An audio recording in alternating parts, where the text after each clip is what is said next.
వరపు స్వయంవరమైనప్పుడు గెలువనిది ఏది శ్రీరాముని చిరయసమైనది శ్రీరామిస్తే సిరులన్నీ నావి తొలి చుక్కవు నీవే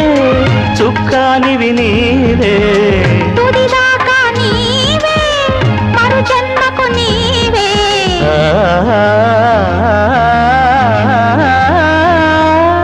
జానకి కలగనలేదు రాముని సతి కాగలనని ఏనాడు రాముడు అనుకోలేదు జానకి పతి కాగలనని ఆనాడు